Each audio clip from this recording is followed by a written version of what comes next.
Hi, here is the Minolta Matic 11 overall conditions. So here the bottom part is the battery compartment. You just use a coin or something to open it. It using one 4LR44 battery. It's like this, it's a tiny side, and we just push it inside. The positive is face out, and we just close it and lock it back.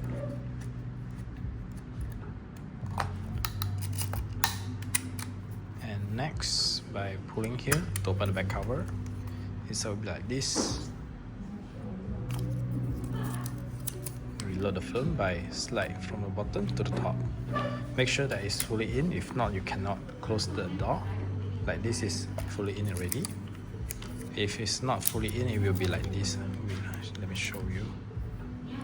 Yeah, like this. You cannot push up. When you cannot push out, you just like slightly turn a bit, then only let it lock. Then pull the film tape to here and insert into this hole. Okay. Then press one hand pressing the film and load them. You just close it. So how to know whether you have loaded the film properly? It's quite easy. Just turn like this. Then you just when you wind, look at here. It will turn together, which means that you have loaded it properly. And next is adjusting the ISO at here, the bottom of the lens. So just now the film is 400, so we just click it and switch to 400 will do.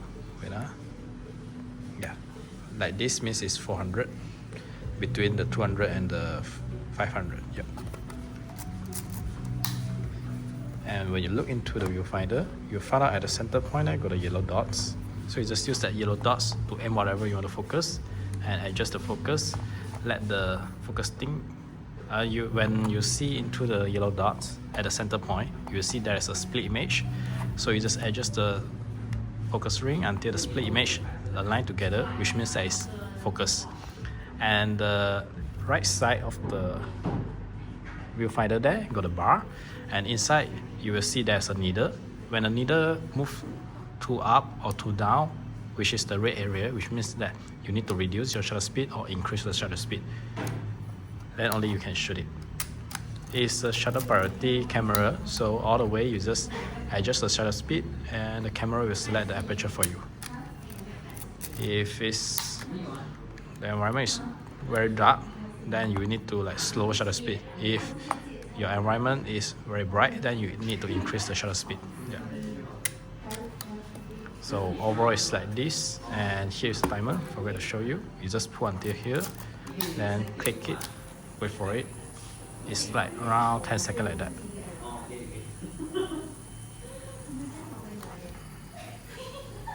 Okay. Okay. Yeah. So it's function, and when you should finish, how to know whether you should finish? This here got film counter as is an indicator lah. So usually I will like wind until it cannot wind anymore, then stop it. Click the button at the bottom here, click it, and flip here up to rewind. Rewind until it suddenly become very tight and loose, then which means that it's okay ready. Then hold it and take the film up. And when you didn't use it, take out the battery to avoid the battery leak or something. And the overall function is like this. Hope you enjoyed.